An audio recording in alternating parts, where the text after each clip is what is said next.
Hola, ¿qué tal? Muy buenas noches. Mi nombre es Jaime Chincha y en el Perú de hoy nada está dicho. El efecto de la protección que la bancada de Fuerza Popular le otorga de una forma persistente y sistemática al fiscal supremo Pedro Gonzalo Chávarri ha comenzado a tener estragos. Ha mostrado los primeros estragos luego de la jornada de ayer en la Subcomisión de Acusaciones Constitucionales con una votación francamente vergonzosa, ¿no? Hoy vamos a detallar cada uno de los delitos bajo los cuales Chávarri ha sido protegido, ¿no? Que no han pasado a la acusación, que no han pasado a la investigación y por ende no va a poder ser denunciado. Para eso más adelante viene la abogada penalista Romy Chan. Pero justamente los estragos se han sentido hoy en el Twitter. En el Twitter, la congresista Tania Pariona habló ciertamente de lo que muchos hablan y tiene que ver con el blindaje a Pedro Gonzalo Chávarri. Esto es lo que escribió a través de su cuenta de Twitter. Vamos a verlo. Ahí está. Blindaje a Pedro Chávarri. Prueba que los cuellos blancos del puerto tienen su brazo parlamentario, ¿ya? Eso dijo Tania Pariona. Y lo dijo, bueno, ahí está, pues, ¿no? Sí, pues, eso es lo que parece estar ocurriendo. Pero el congresista Héctor Becerril salió con todo y salió con eso que debe ser una práctica ya que debe desterrarse, ¿no? El terruqueo.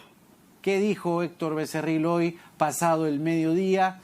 Antes del almuerzo, parece que tenía hambre.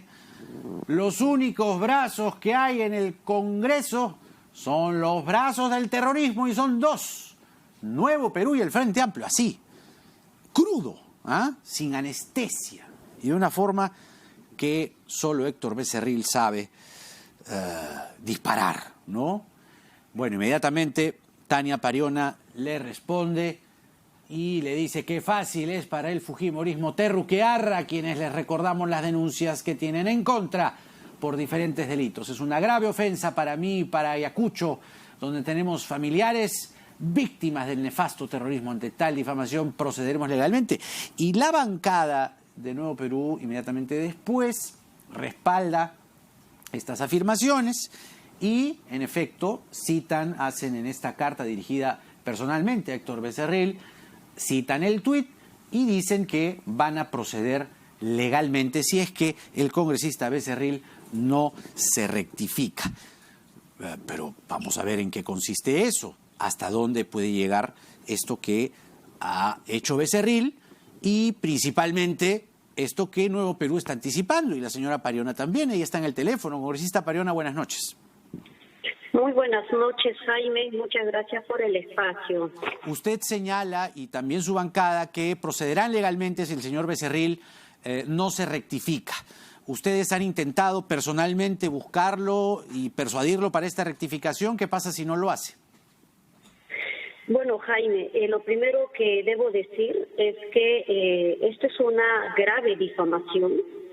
Decir a alguien que es terrorista, este es un grave delito que está penado en nuestro país y por supuesto que esto es una ofensa contra mi pueblo, que además ha sido altamente golpeada por el terrorismo, mi familia, contra los militantes y parlamentarios también que somos parte de Nuevo Perú. No es la primera vez que el señor Becerril muestra una actitud de esta naturaleza, es reiterativa. En sus declaraciones en el Pleno, a voz viva, grita hacia nuestra parte donde ocupamos los asientos y en todo su desempeño parlamentario recurre al terruqueo. Y la verdad es que esto ya no puede quedarse así. Por eso nosotros, a través de una carta notarial, estamos exigiendo una inmediata rectificación y disculpas públicas. Y de lo contrario, nosotros vamos por supuesto, a recurrir al fuero parlamentario, pero de ser necesario incluso la justicia común. Jaime, no es grato, menos para mí como ayacuchana, que vengo trabajando una agenda de derechos humanos, acompañando a víctimas de distintos pueblos golpeados y afectados por el terrorismo y buscando justicia, tener este tipo de acusaciones, que el señor demuestre con pruebas algún indicio o hecho que a mí me vincule con un grupo terrorista. Claro, pero a ver, ¿qué pasa para si mí no muy, se rectifica? grave. Claro, a ver, lo más probable es que no se rectifique. Si se rectifica, enhorabuena. Pero lo más probable es que no lo haga. Además, usted sabe, tiene inmunidad, pues. Tiene inmunidad. Entonces la inmunidad también alcanza y se extiende hasta estos límites. Ustedes hablan de acciones legales.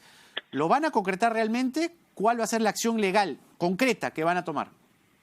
Bueno, está en manos del señor Becerril tener que dar una respuesta de acuerdo a nuestro ordenamiento jurídico también, porque como vuelvo a decir, Jaime, el terrorismo es un delito en nuestro país y esta es una acusación bastante grave. Y la carta notarial es una primera acción a la que estamos recurriendo. El señor tiene, por supuesto, el tiempo para poder hacer la rectificación. De lo contrario, nosotros optaremos también por otros mecanismos legales, como vuelvo a decir. Lo dice usted. Lo va a denunciar ante la justicia común. Si es que el señor, obviamente, no sale a hacer esta disculpa pública y la rectificación respectiva, Jaime. Claro, el tuit es de ayer y hasta ahora, después de...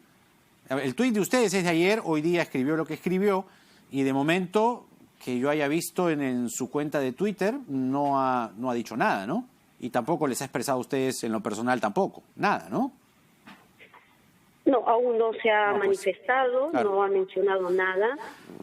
Nosotros el día de mañana, por supuesto, vamos a tener que optar por algún otro mecanismo si es que el señor no se rectifica y creo que él como parlamentario está también en el deber de hacer cumplir las normas, ¿no? Entonces, claro, igual llama la atención que por el tema Chávarri, digamos, diga estas cosas, ¿no? Es decir, se desborde de esta manera y diga lo que haya dicho, ¿no? Que los califique ustedes de brazo del terrorismo, ¿no? Mucha sensibilidad, mucha irritabilidad por el tema Cuellos Blancos y el tema Chávarri, ¿no? Bueno, el fujimorismo, Jaime, ya nos sorprende con cada actitud. Para todos los peruanos nos queda totalmente evidente que el continuo blindaje a Pedro Chávarri, los audios donde congresistas se relacionan con jueces como el señor Walter Ríos, el propio César Inostroza, participan de reuniones como con el ex consejero del Consejo Nacional de la Magistratura, Guido Aguila. Esto, en realidad, lo que revela es que existe una relación, o sea, que será, por supuesto, corroborada, cotejada, demostrada.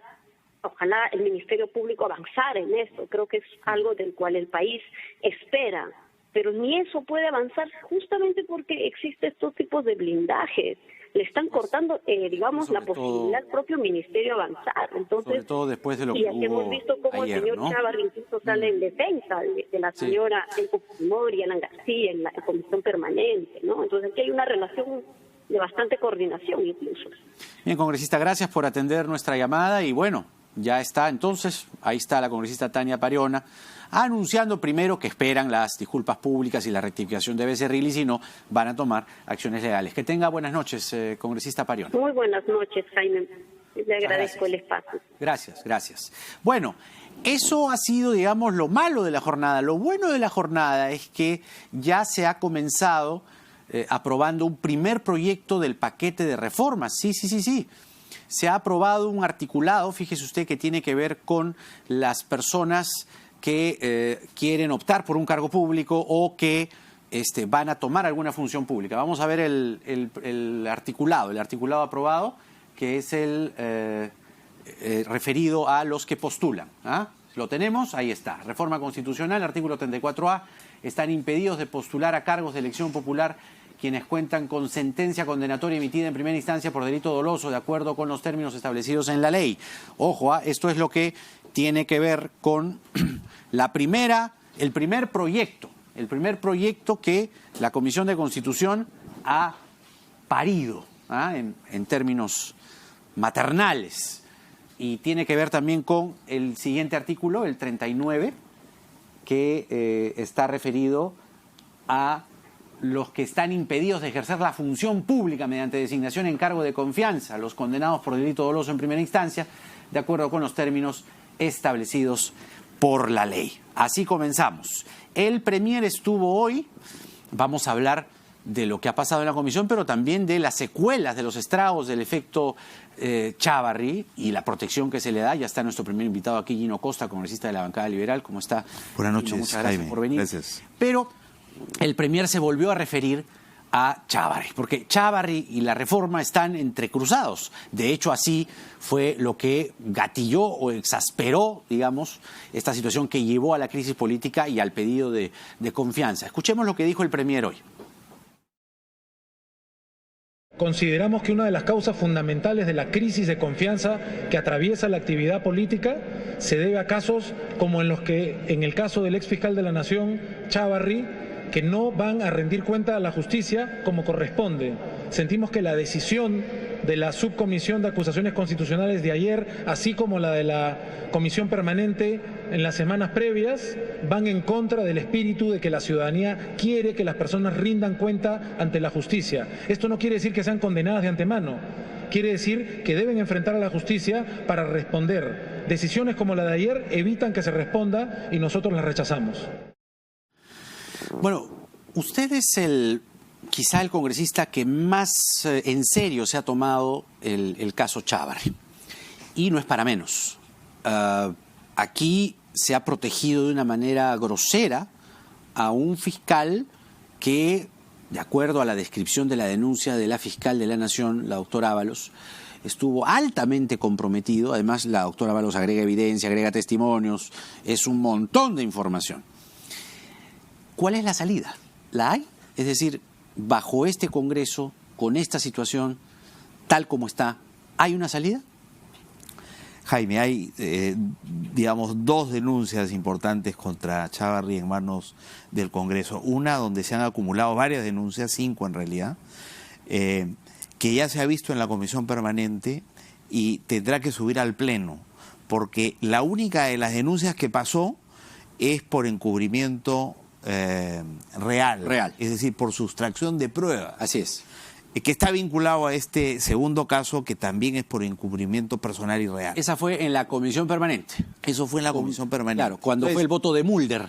Exactamente. Que había votado en abstención para organización criminal y ahí, ¡pum!, exactamente. Sumó. Entonces, como se aprobó acusarlo por encubrimiento real, eso tiene que pasar al Pleno para que ahí se confirme. Pero como en la comisión permanente se archivaron todas las otras investigaciones y se denegó la posibilidad de que se le acusara por infracciones a la Constitución y se le destituyera e inhabilitara, como había planteado Juan Cheput, nosotros en el Pleno podríamos hacer lo que se hizo con Inostroza, que es pedir la revisión de esa decisión en la comisión permanente. Pero volver a discutir claro, el caso y eventualmente revertir. Eso pues, pero para que eso pase tienen que haber congresistas convencidos, congresistas que puedan sumar y entender la dimensión de lo que ha pasado. Es decir, ¿los hay? ¿Hay congresistas? Yo creo que los hay. Lo que ocurre ¿o no? es que no tenemos los votos suficientes. Eso pues. Pero no lo sabía tampoco cuando lo de Inostroza y se logró revertir esa decisión. Y con presión ciudadana también. Por la indignación ciudadana, por, digamos, el seguimiento que le hacen los medios a este asunto. Esa presión hace que finalmente se quiebre la resistencia. Y yo abrigo la esperanza de que lo podamos hacer con este primer conjunto de denuncias, si quieres, que es el que va a entrar al Pleno cuando entre, no sé cuándo. Y segundo, esta decisión que se ha tomado en acusaciones constitucionales ayer es una sola denuncia, pero está muy bien fundamentada, porque viene de la propia fiscal de la Nación. Sí, claro. Entonces es un caso el mejor fundamentado de todos los que se han visto contra Chávarri. Y el mejor blindado también. Por el deslacrado de las oficinas. Sí, pues. Y ahí tú tienes la asesora que dice que la instruyó el mismo señor Chávarri para que entrara, sí, para que sacara las cosas, sacó un montón de documentación, etcétera. ¿Para qué? Para sustraer pruebas en el caso de investigación contra la señora Fujimori y para salvarla a ella, ¿no es cierto?, sustraerla del proceso a ella. Por eso es encubrimiento real y personal. Y las penas pueden llegar a ser altas, no tan altas como la de organización criminal, pero se pueden acumular. Entonces puedes terminar con una sentencia con 12 años, por ejemplo, que no es poca cosa. Pero ahí Fuerza Popular no va a dar su brazo a torcer. No sé si usted es consciente de eso. Bueno, vamos a ver, eso va a tener que ir a la permanente, y en la permanente tendrá que, digamos, vamos a plantear que se vuelva a discutir. ¿Pero con la nueva conformación de fuerzas o con la misma de la vez pasada? Vamos a ver si Vota 13 a 12. Vamos a ver si se puede hacer ahora. Si no se puede hacer ahora, tendrá que ser después del 28 de julio, esperaremos un poco, y a partir del 28 de julio la configuración de las comisiones sí será distinta.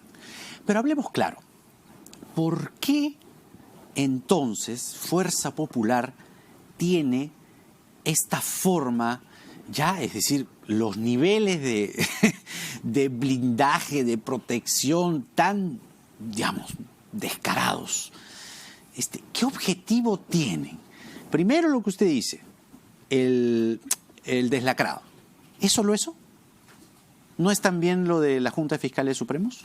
Es sobre todo proteger a sus aliados en la Junta de Fiscales Supremos, que es Chávarri, que es Gálvez, el otro que ha sido blindado, lo que pasa es que no se le conoce mucho, pero ha sido blindado junto con Chávarri, y un tercero que es Víctor Raúl Rodríguez Montesa. Son ellos los que manejan el Ministerio Público, la Junta de Fiscales 3 de Supremos. 2, hay que decirlo. Claro, nombraron a Chávarri, que era su fiscal, tuvieron que deshacerse de él, o él tuvo que dar un paso al costado porque era insostenible su situación, y tuvieron que aceptar que entrara Zoraida Ábalos, que no es de su grupo porque no les quedaba otra, precisamente como consecuencia de la presión y movilización ciudadana. Entonces, mira tú el poder que tienen. En la casación de la señora Keiko Fujimori ante la Corte Suprema, el representante del Ministerio Público, ¿quién es? Víctor Raúl Rodríguez Montesa, uno de estos tres. Este señor, ¿quién fue? Este señor fue el que avisó a la red de miembros de los Cuellos Blancos que los estaban escuchando legalmente, estaban interceptados sus teléfonos. A ver. Víctor Raúl Rodríguez Montesa, el fiscal supremo que está designado por el Ministerio Público. Por el Ministerio Público. Vía votación de la Junta de Fiscales. Casación, sí. Él fue el que avisó a los Cuellos Blancos. Que estaban sus comunicaciones siendo interceptadas. ¿Por qué? Porque las fiscales del caso se comunicaron con él, no sabían que él estaba involucrado, y él tomó nota y comunicó esto a la organización. Pero eso es grave, ¿eh? Les garantizó que mientras él estuviera donde estaba en la Fiscalía Suprema de Control Interno, no pasaría nada, y menos, ¿no es cierto?, si se nombraba a Chávarri como fiscal de la Nación, que no se preocuparan, que tenían las cosas bajo control. Y fue él mismo, Víctor Raúl Rodríguez Montesa, el que le pidió a los periodistas de IDL Reportero, Gustavo Borriti y su equipo, que entregaran todos los audios que estaban comenzando a ser propalados en ese momento, y los amenazó con abrirles proceso penal, el que autoriza por desacato de operativo. autoridad. Exactamente, él es. Claro. Entonces, él sigue ahí, y mira qué papel está cumpliendo. Por eso es que lo sostienen. Lo sostienen a Chávarri, lo sostienen a Gálvez y lo sostienen a él, porque los puede ayudar con los procesos a su lideresa, y los puede ayudar con los procesos que muchos de ellos tienen y tendrán en el futuro próximo, ¿no? Eso es lo que está en juego. Ya, entonces, solamente queda la salida en este momento del Pleno del Congreso. En un caso, el reciente... encubrimiento que real. Es la denuncia mejor fundamentada de la fiscal de la fiscal. Nación, eso se va primero en la permanente. Por eso. Y en la permanente podrá decidirse que eso regrese. Los niveles son acusaciones constitucionales, Comisión permanente y el Pleno. En el caso del encubrimiento real de la vez pasada, eso va al Pleno. 13-12, eso va al Pleno. Y al ir al Pleno se puede pedir con una cuestión previa, como se hizo con Inostroza, que se revise la decisión de archivar todo el resto en relación con Chávarri y con Gálvez. Se puede hacer eso. Porque ya lo hicimos con ¿Quién va a Inostroza. presentar esa cuestión previa? Cualquiera ¿Usted? de nosotros, sí. ¿Lo van a hacer? Cualquiera de nosotros lo vamos a hacer. ¿Cuántos votos necesitan? No, para la cuestión previa, nada. ¿Cuántas firmas? No, para la cuestión previa cualquiera, se presenta. uno lo puede presentar. Sí, uno. Lo que pasa es que se vota la cuestión previa, y ahí necesitas los votos. Entonces se requiere el apoyo ciudadano, la movilización ciudadana, y por supuesto la atención de los medios que está muy presente, ¿no? Y convencer a los congresistas que esto daña tremendamente pues la imagen del Congreso y perjudica tremendamente la causa y la justicia en el país. Ahora, hay una cosa que sí hay que llamar la atención, o por lo menos poner en resaltador, y es que finalmente el juez Figueroa, ¿no?, que estaba en lo de la casación a Keiko Fujimori, ha tenido que dar un paso al costado. Lecaros le bajó el dedo, le dijo, si yo fuera tú, yo me inhibo. Finalmente eso ha hecho retroceder a Figueroa, porque estaban Figueroa y estaba Rodríguez Montesa, es decir... Dos comentarios sobre eso. Uno, que Rodríguez Montesa debería seguir el ejemplo de Figueroa. Ya. ¿Cierto? Inhibirse también. Claro. Porque... Y en segundo lugar, mira tú que la sala que va a ver el caso de la casación es la sala que vio el pedido para que se le removiera a Figueroa. Porque Figueroa ha terminado él saliendo por voluntad propia como consecuencia de la presión pública. Claro. Y el llamado que hizo el presidente de la Corte Suprema en el sentido de que si él fuera, él se inhibiría. Eso es lo que dijo Lecaros ayer. Sí. Yo creo que todo eso ha contribuido a que Figueroa dé un paso al costado. Pero la sala que vio el pedido de recusación de Figueroa lo apoyó a Figueroa. Y esa es la sala que va a ver la casación a la señora Keiko Fujimori. Lo interesante es que rechazó la recusación, uno, por haberse presentado fuera de plazo, o sea, una formalidad, y segundo, porque a criterio de la sala, quien debió... No estaba el procurador que interpuso ese recurso habilitado para hacerlo, quien debió hacerlo el representante del Ministerio Público, que era el señor Rodríguez Montesa, que no iba a presentar esa recusación. Uh-huh. O sea que hay que ponerle mucha atención también a esa sala, por las razones que te estoy dando. Ahora, el fujimorismo lo que dice es que lo que hay aquí es una politización de la justicia. Lo dice el señor Tubino en su cuenta de Twitter. Nos debería preocupar la politización de la justicia. Es gravísimo, dice, ahí está, en un país democrático. ¿Por qué aparecieron estos audios sobre el juez Aldo Figueroa? ¿Quién lo saca en el momento oportuno para ponerlo contra la pared, buscando su inhibición en la casación de Keiko Fujimori? Señor Gino Costa, le pregunto, ¿por qué aparecieron estos audios sobre el juez Figueroa? Le traslado la pregunta de Carlos Tubino. No te lo podría decir, pero en realidad quienes politizan la justicia son los que han, digamos, utilizado su poder político para, digamos, influir sobre la acción de la justicia. Uh-huh. Y el caso más claro de esto es Fuerza Popular, cómo ha utilizado su poder en el Congreso, ¿no es cierto?, para, a cambio del blindaje a ciertos personajes que se descubrieron como parte de esta red, para beneficiarse de esa protección. Una por otra, ¿no es cierto?, el chat de la botica. Uh-huh. Tú me proteges y yo te ayudo. Esa es la politización más perniciosa. Poner la política al servicio del encubrimiento, ¿no es cierto?, de malos jueces y malos funcionarios y malos políticos. Claro. Ahora, la recomposición de las fuerzas en el Congreso de la República, en las comisiones, ¿cuándo finalmente se va a dar? 1. Y 2, la legislatura ya tendría que ampliarse, vence el sábado 15, y ahí ya de costado entramos con las reformas, porque se ha aprobado hoy el primer proyecto, faltan 4. Esas son cosas directamente decisión de Daniel Salaverry, ¿no? Lo primero, la recomposición de las comisiones. ¿Cuándo tiene que darse? Mira, yo creo que la recomposición de las comisiones no se va a poder dar antes del 28 de julio, porque ya se intentó, votamos y perdimos. No teníamos los votos para recomponer las comisiones, a pesar de que lo habíamos hecho en Junta de Portavoces y en el Consejo Directivo. Pero ante el Pleno, que era donde había que ratificar esta decisión, nada. No tuvimos los votos. Yo creo que eso no se va a volver a poner a votación, pero el 28 de julio... automáticamente, ahora sí, las comisiones se reconfigurarán en función de la nueva realidad. Entonces, eso sobre las comisiones y sobre la extensión de la legislatura va a ser necesario para que sigamos trabajando en reforma política, de todas maneras. Yo lo que he escuchado es que probablemente lo que se haga es extender la legislatura para ciertas funciones congresales, pero no para todas. Por ejemplo, para el trabajo de la Comisión de Constitución, para que se concluya con la reforma política, no sé si el trabajo de acusaciones constitucionales, no sé si justicia, pero podría ser, digamos, una ampliación selectiva de la legislatura. Pero formalmente todavía no lo ha hecho el presidente del Congreso. Todavía no lo ha hecho y seguramente se hará en Pero ya le queda como que poquito, ¿no? Como le queda que ya tendría que esta semana seguramente tendría que ya vamos a convocarla. tener un último pleno, entiendo, para ver cuestiones agrarias que había ofrecido el presidente del Congreso y las cosas más urgentes. Y el resto ya lo verá la comisión permanente. ¿Cómo va la cosa? Ya se ha aprobado un primer proyecto, faltan otros. ¿Usted cree que sí llegamos a la fecha? Es decir, el ánimo en la Comisión de Constitución, el ánimo de la presidenta de la comisión, el ánimo de incluso quienes votaron en contra, es decir, en contra de la confianza, porque la Comisión de Constitución curiosamente está dividida en 9-9, los que votaron la vez pasada. ¿Siente usted que sí llega la reforma con las esencias que el gobierno ha pedido, en los plazos que el gobierno ha requerido? Bueno, hoy día ha habido un buen ánimo, estuvo el Premier, estuvo el Ministro de Justicia, eso ayudó mucho a tener una actitud constructiva y aprobamos 2 reformas. El Ejecutivo había pedido una, hemos aprobado 2.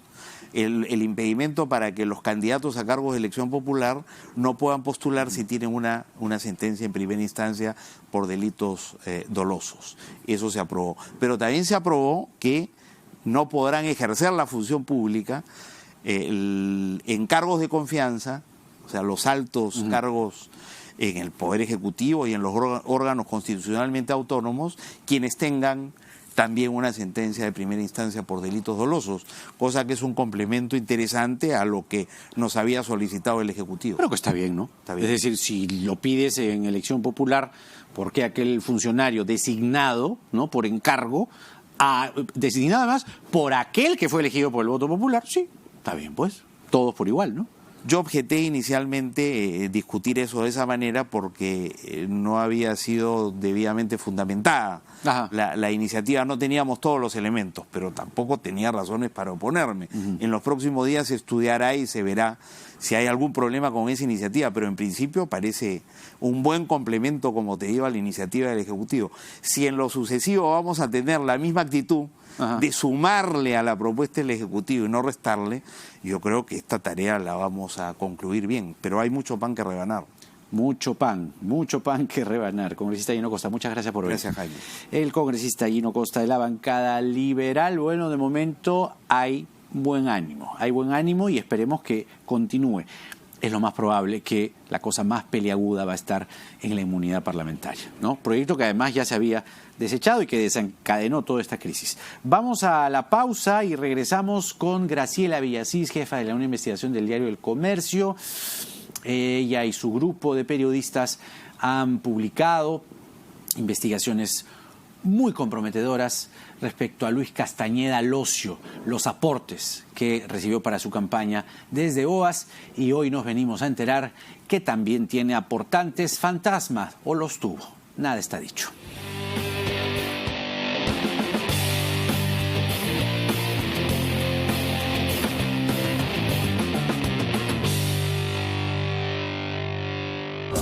¡Ese árbitro no cobra nada! Como tu cuenta Free, sin comisiones, sin mantenimiento y sin límites en todo el Perú. Abre tu cuenta Free en Scotiabank y Credit Scotia, la única cuenta en el Perú que no te cobra nada. ¿Escucharon?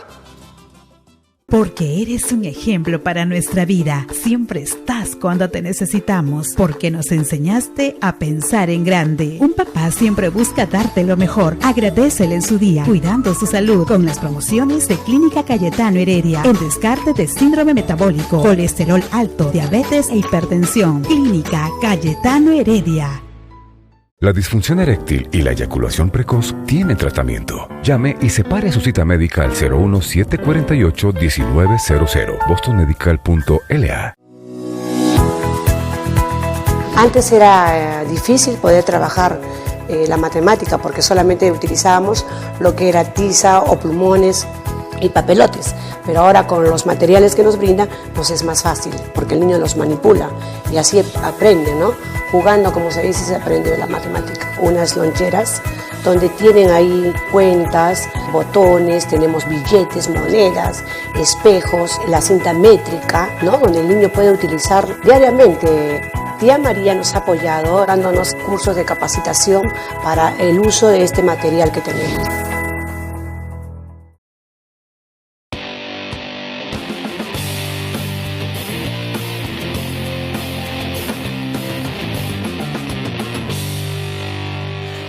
Tic-tac, el reloj corre respecto a la situación de Luis Castañeda Locio.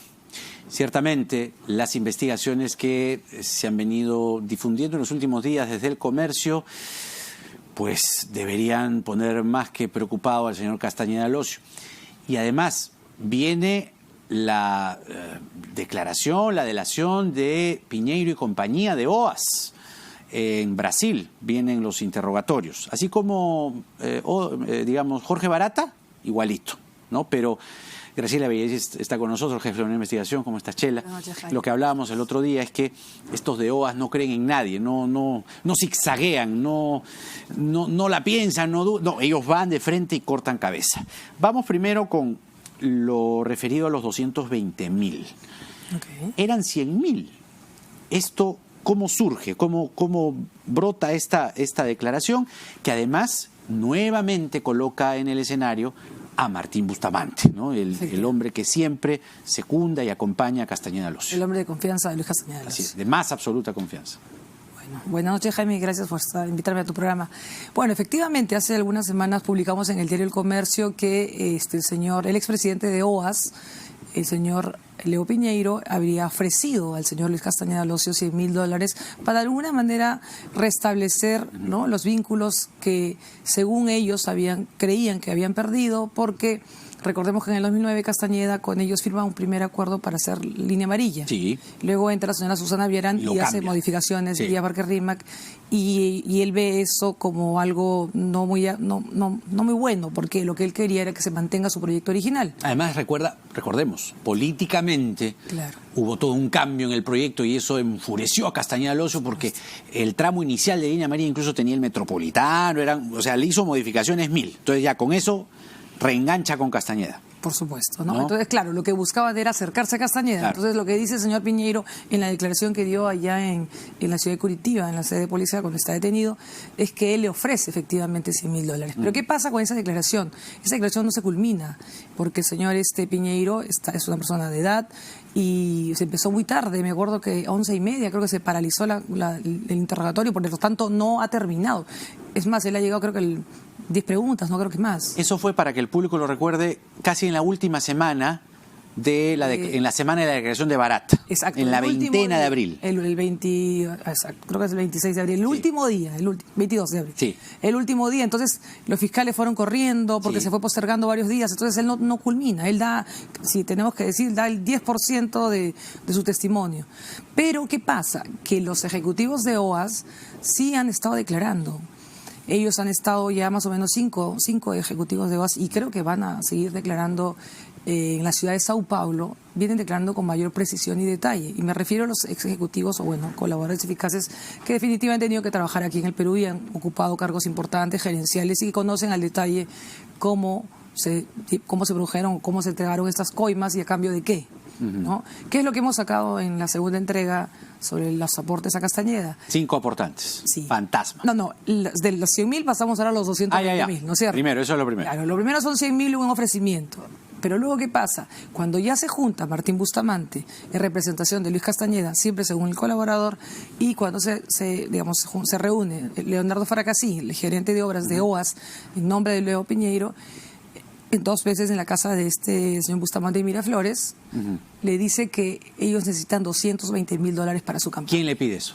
Martín Bustamante, según los colaboradores eficaces. O sea, OAS le dice 100.000. Te ofrezco 100.000. Y señor Bustamante dijo, no, 220.000. Necesitamos un poquito más del doble, ¿no? Un poco más del doble, $220.000. Yeah. Y lo que señalan es que ellos sí se lo entregan en su casa, y que incluso el señor Bustamante agradece, digamos, el dinero, ¿no? Pero eso ya era establecer un buen vínculo, estrecharse las manos. Previo, dato importante que hace creíble estos testimonios, es que este señor, este colaborador 101, que es el más importante del caso, dice, pero ojo, nosotros necesitamos llegar a Castañeda, y la única persona que podía ayudarnos en este trámite era la señora Giselle Segarra. Giselle Segarra, personaje clave. Recordemos que Giselle Segarra hace tiempo se publicó unos WhatsApps que nadie los desmintió, entre ella y Piñeiro, diciéndole: estoy secuestrando a Fracasí, este funcionario, para que no firme más no firmé sobre el proyecto Parque Rímac. De Villarán. Ya sí, estábamos hablando ya cuando Castañeda había ganado. Correcto. Y ya estaba la gestión de Susana Villarán, ya era la alcaldesa saliente. Eso era en el último trimestre del 2014. Claro, efectivamente era el mes de noviembre. Noviembre, ya había ganado Castañeda. El 5 de octubre ganó Castañeda. Entonces le dice, no firme. Ya, pues ellos dicen, pero ojo, nosotros la invitamos a la señora Giselle Segarra a Brasil en la primera semana, el 9 de septiembre, y efectivamente ese reporte migratorio coincide con la declaración, va en septiembre. Nosotros le pedimos su testimonio y ella dice que sí, que va por invitación, digamos, no por invitación, que ella va a firmar un contrato con OAS, su estudio Segarra Asociados. O sea, hasta ahora todo calza perfectamente. Pero ella dice, yo no soy el nexo, porque ellos ya se conocían. Ya se conocían, pero nosotros conocemos cómo es el señor Luis Castañeda Locio, que se resiente un poco si le haces algún cambio o le dices algo que no quiere. Claro. Entonces necesitabas, obviamente, acercarte. Mira que tú, yo, cualquiera aquí lo conoce, hasta los brasileños lo conocían. Y por eso le buscan este acercamiento, este caramelito de 100.000 que Bustamante duplica y un poco más. ¿Dónde está la señora Giselle Segarra? Trabajando en su estudio, ella lo que bueno, es ¿La justicia no la ha requerido? Yo creo que sí, ¿no? Esto es todo un trabajo, ¿no? Y que todavía está en pleno proceso, ¿no? Por ejemplo, siguiendo digamos, la línea de tiempo, después de estos 220.000 que ya se sabe que se entregan, nosotros en la unidad de investigación, ¿no? Con los chicos que trabajan conmigo, con Junior Mian y Mauricio Madrid, lo que les digo es, bueno, hay que buscar a los aportantes que figuran en la lista de, claro, ¿no? en la OMPE que aportaron en el 2014. Y ellos, bueno, tú sabes que buscar es muy difícil, pero hay que dedicarse varias semanas y encuentran a las pobres señoras. A las señoras que una dice que dio unos polos de saldos que valían 5 soles. 6 soles. Bueno, una de 6 y otra de 6 soles. Sí, una de 6 y una de 5, claro. Polos. La de 5 dice, yo di polos, pero valorizados por 1.000 soles. Sin embargo, aparece con 40.000. Y la otra señora, la de 6 soles. Aquí está, 64.000. 64.000. Y el mismo día, 2 depósitos, bien raro también, ¿no? 64.000. Es para no llegar a los más de $10.000, claro, para evitarte que la... Y esto sería para cubrir lo de OAS. Lo de OAS y lo de otros empresarios. Y Dios sabe quién. Claro, luego es un jubilado que dice, ¿yo de dónde voy a dar 8.000 soles? Luego un estudiante que humildemente dice, ¿de dónde voy a dar esa plata? Entonces, te estoy hablando de un muestreo. Sí. Que esto le va a ayudar a la Fiscalía definitivamente también. Porque empiezas así y luego vas a tener una lista de personas que te van a decir, yo no doy. Pobre jubilado Juan Malqui, que aparece como aportante de 5.000 soles, pobre hombre. Que, Dios mío, vive en unas condiciones... Sí, no tiene dinero, igual que otra también aparece con 8.000, ¿no? soles y otra con, me parece, 2.000, 3.000. Bueno, pero eso te da una idea también de cómo la OMPE en todos los casos no hizo bien su trabajo. Porque no figura el dinero. Porque la mayoría de los aportantes, en el caso de Ollanta-Humala, en el caso de Keiko Fujimori, en el caso de Susana Villarán, en el caso de Pedro Pablo Kuczynski, en el caso de Alan García, en el caso nuestro, o sea, en el caso, de Luis Castañeda, todos esos lo hemos cubierto con el comercio. La verdad es que Ollanta Humala y Nadine Heredia lo hice cuando estuve en Cuarto Poder. Sí. Pero a lo que voy es que ya es prácticamente una práctica, ¿no? Que todos los candidatos utilizan a personas para que firmen. Además, si te das cuenta, lo hacen hasta torpemente, porque en un mismo día dan. Sí. Todos. Los 5 dan un 15 de septiembre. Algo muy parecido con lo de Humala, también con lo de Keiko Fujimori, acuérdate. Totalmente. Montos así. Y la OMPE, ¿cuál es el pitufeo? De la OMPE? Claro. Y la OMPE, yo te pregunto por qué la OMPE, porque todos estos reportajes siempre pedimos declaración de OMPE y silencio. Pero también tienen una responsabilidad, porque ellos son los que admiten y permiten. Claro. Primero dan un informe con observaciones, luego ellos les dicen que está bien y ya, listo, quedó. A la luz de lo que se viene en julio, con la declaración de Piñero que tiene que complementarse, vienen también otros ejecutivos de OAS que van a sumar delaciones y van a hablar lo que tengan que hablar. Y esto que está publicando tú y tu equipo, sin duda es hartamente de lo más revelador, quiero decir. ¿El futuro de Castañeda? ¿Cómo lo ves? ¿Cómo crees? No sé, bueno, todo apunta a que va a haber novedades, ¿no? Va a haber novedades en el caso de Castañeda Locio. La declaración de Leo Piñeiro va a ser el 8 y el 9, pero es importante no solo la declaración de él, sino la de los ex ejecutivos. Porque, a ver, inicialmente, ¿qué estaba ocurriendo? A diferencia de Odebrecht, que lo estaba haciendo corporativamente, estos ex ejecutivos de OAS la otra constructora que hizo muchas obras en el Perú, lo estaba haciendo individualmente, hasta que el CEO de allá dice, no, vamos a hacerlo corporativamente. Porque ¿cuál es la diferencia entre Odebrecht y OAS? Es que Odebrecht quiere seguir trabajando con el Estado, quiere seguir, digamos, teniendo contratos. Pero OAS ya está quebrado en el Perú, no existe ninguna oficina, ¿no? Ellos lo que quieren es salvar un poco su tema penal, pero OAS sí existe en Brasil, ¿no? Claro. Pero está quebrado, ¿cómo va a pagar la reparación civil? ¿No? Entonces, ¿qué tienen que hacer? No tienen salida, más que guardar todo. Nada más. Pero también, si cuentan todo, como toda empresa, quizás se perjudique, el caso de Línea Amarilla, por ejemplo, que desde su concepción en el 2009 ha tenido varias irregularidades, ¿no? Porque lo más probable es que la raíz, como me dijo Pari ayer, esté en el contrato. Hay que ir al contrato. Sí, claro que sí. ¿No? Porque, claro, tú dices aportes, sí, pues aportes. Pero ¿y el contrato qué dice? Claro. ¿Qué dice el contrato con Castañeda 1? ¿Qué dice el contrato con Villarán? ¿Qué dice el contrato con Castañeda 2? O 3, perdón, claro. 1, 2 y 3, tienes razón. Susana al medio. O sea, ahorita hay un detenido por el caso de Susana Villarán, ¿no? Que la gente no recuerda, o sea, digamos, no dice mucho el nombre, pero hay una persona que está haciendo, que ha sido detenida, que fue el gerente de inversión privada de la Municipalidad de Lima. Es correcto, que él fue el primer detenido o sentenciado por el caso de Arzubialde. Exactamente. Domingo Arzubialde, efectivamente. Él está detenido porque hizo una suerte de, como nos han explicado, proyectó un precio que se debía pagar y en realidad se debió pagar desde el inicio 3 soles 80 cuando estaba Zona Villarán y se pagó 4 soles. Sí. Entonces él hizo perder 20 centavos por cada auto que pasó. Por lo tanto, él está con más de 4 años, y está detenido. Ya, pero estamos hablando de la gestión de Susana Villarán, es decir, 2000, o sea, después del 2000, no me acuerdo el año, pero la primera gestión. Y ¿De Castañeda? No, Susana Villarán. Villarán es el 2011, 2012, 13, 2014. En esta gestión ya tenemos un detenido. Claro. Pero, ¿y dónde está? ¿Dónde están los funcionarios? Los que salían con chaleco amarillo. En todas las actividades de Castañeda aparecían con casco y con chaleco amarillo. ¿Dónde están los funcionarios que hicieron, que crearon este proyecto? Ahí viene la gran historia. Ahí hay que rascar. Y ahí yo creo que va a haber muchas novedades. Ahí seguramente vas a seguir rascando. Y luego cuando Castañeda lo retoma, también va a haber novedades. Sí, claro. Yo creo que al final la trama de corrupción, todo esto de la bronca entre Castañeda y Susana era para las cámaras. Al final, mira tú, los dos por lo bajo se beneficiaron tanto con Odebrecht como con OAS. Claro, por ejemplo, tú dices, pero mucha gente dice, Susana Villarán tiene 10 millones, ¿cómo vas a comparar con Castañeda 220.000? Pero un momento, estamos empezando. Esto recién empieza. Así como con Keiko Fujimori, 500.000, luego pasó 1.200.000. Con Susana Villarán, de 3 millones pasamos a 10 millones. Sí. Con Ollanta-Humala y Nadine, igual, creo que de 1 millón, 3 millones. Así es. Eso es el comienzo, ¿no? Claro. Entonces, claro, todos los empresarios tenían claro que para abrir la puerta y estrechar la mano al presidente o al candidato electo, tenías que dar un aporte. ¿No lo dijo Barata en el caso de Alan García? Claro. Que apenas dieron el aporte, las puertas llave en mano. Claro, la llave. Claro. Y de ahí abres el cofre.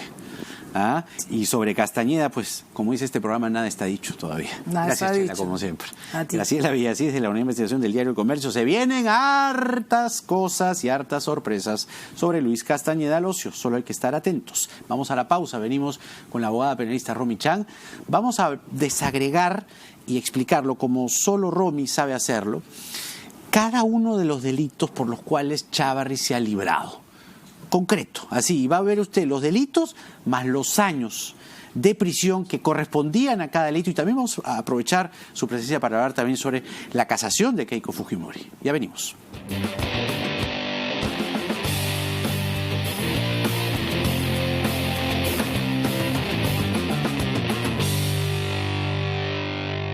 Porque eres un ejemplo para nuestra vida. Siempre estás cuando te necesitamos. Porque nos enseñaste a pensar en grande. Un papá siempre busca darte lo mejor. Agradécele en su día, cuidando su salud. Con las promociones de Clínica Cayetano Heredia. En descarte de síndrome metabólico, colesterol alto, diabetes e hipertensión. Clínica Cayetano Heredia.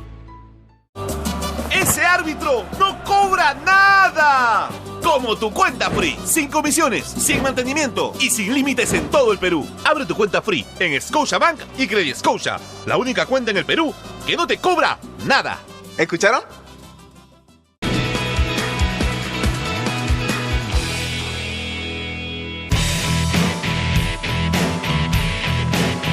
Para la preparación de los atletas nacionales de cara a los Juegos Panamericanos, el Instituto Peruano del Deporte creó el Top Perú Lima 2019, que incluye a los 153 mejores deportistas nacionales que competirán en la cita multidisciplinaria. La presentación de este grupo de élite fue creado para que los integrantes se beneficien con bases de entrenamientos y más competencias internacionales. El objetivo es que los deportistas tengan mayores posibilidades de ganar medallas en Lima 2019.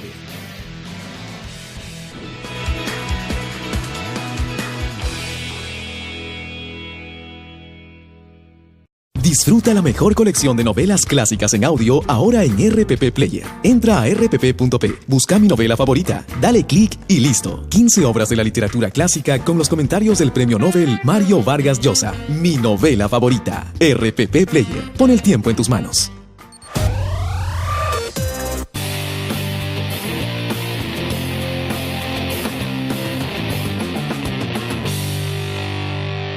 Bueno, más allá de la cosa política, vamos al tema legal, más que eso, penal, respecto a el fiscal supremo Pedro Chávarri. Ya lo vimos con Gino Costa, la parte política, la Junta de Fiscales, que el fujimorismo estaría buscando con eso tener más presencia en la Junta de Fiscales, y vaya que lo consigue, porque uno de los fiscales supremos, Rodríguez Montesa, sigue y al frente de la sustentación de parte del Ministerio Público, siendo sindicado como ser parte, ¿no?, o que debe estar implicado, investigado en los cuellos blancos.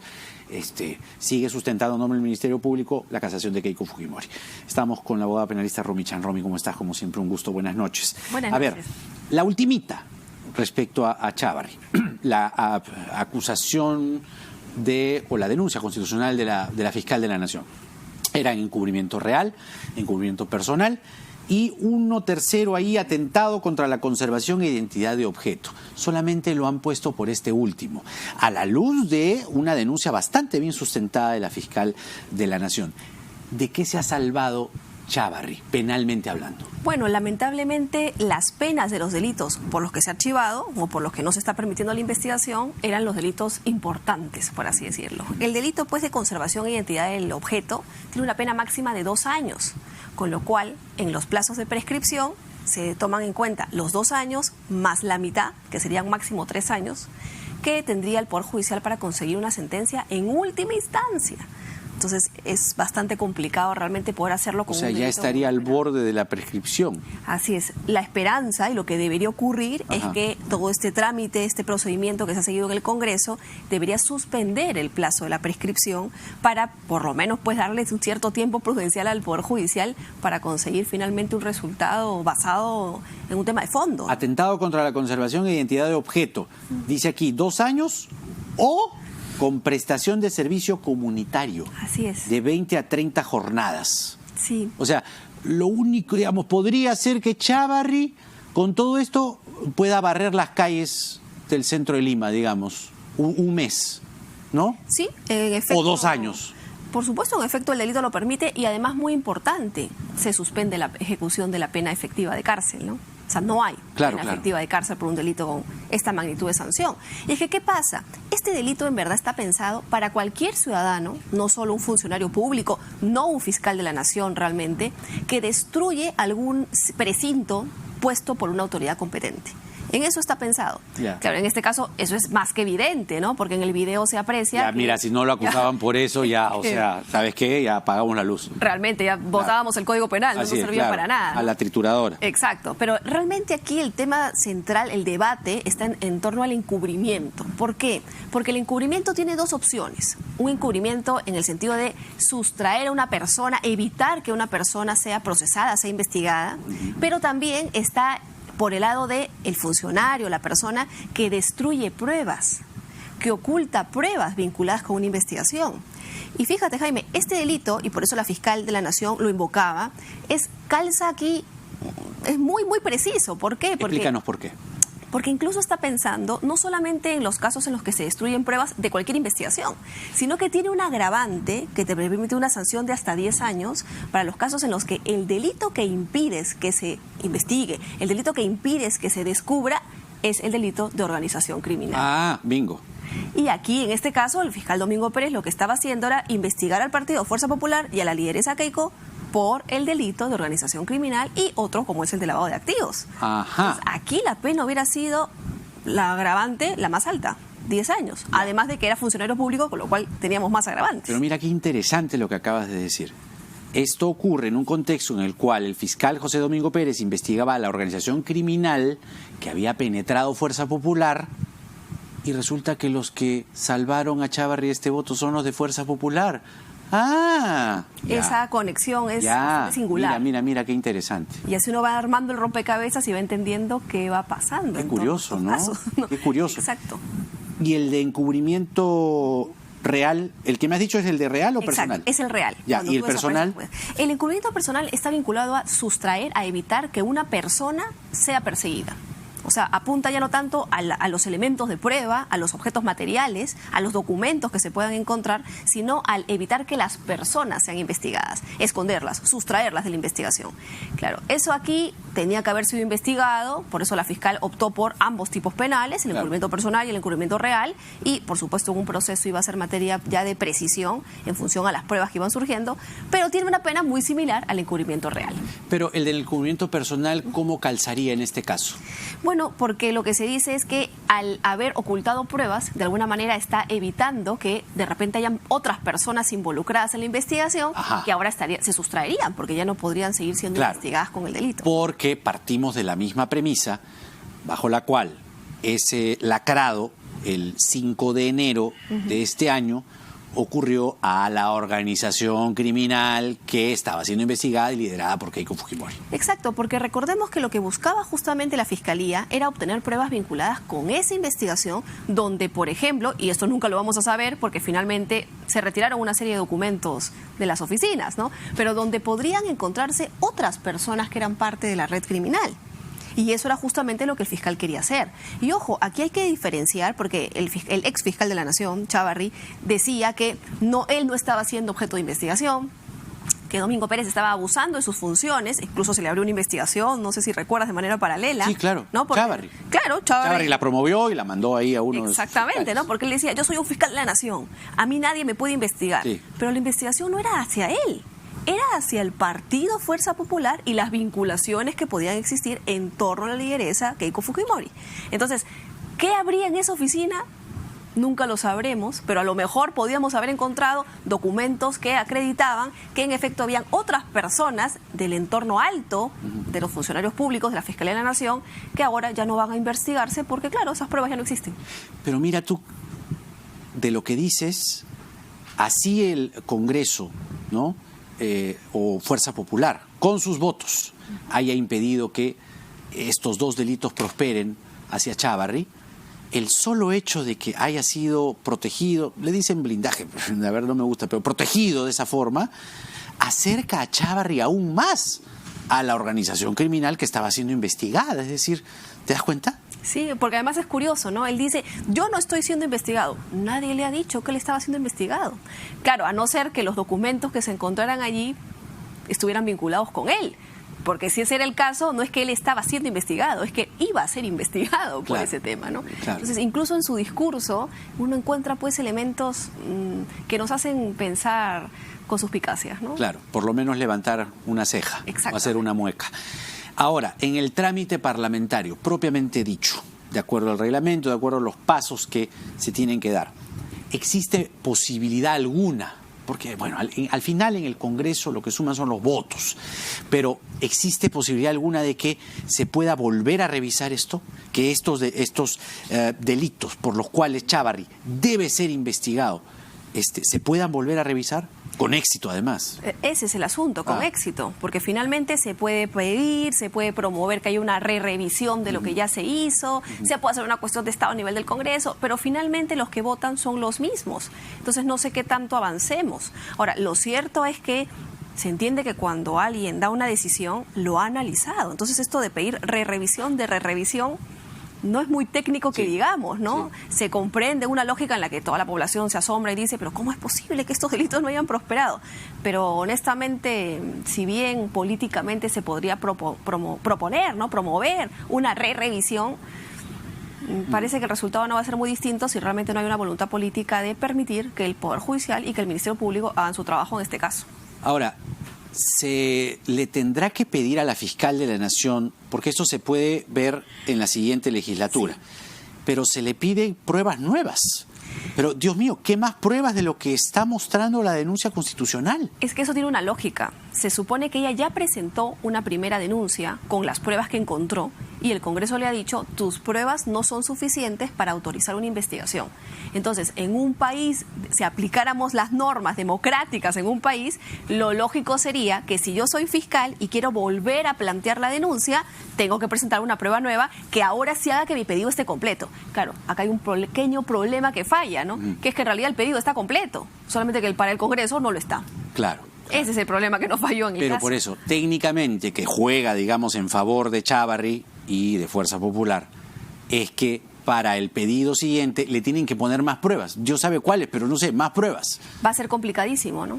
Porque claro, ¿qué otra prueba podemos encontrar? Claro. Si ya a estas alturas tenemos un tema bastante avanzado en la investigación. Explícanos en pocas palabras, porque lo otro es, primero lo que hemos hablado, políticamente y legalmente, y penalmente también, pero lo otro es que tiene presencia Fuerza Popular con Chávarri, con Rodríguez Montesa y con Aladino Gálvez. Rodríguez Montesa está en la casación, ya salió Aldo Figueroa. Concretamente, ¿qué va a pasar en la casación de Keiko Fujimori? Bueno, lo que tiene que ocurrir es que saliendo uno de los miembros de la sala se tiene que reconformar con otras personas.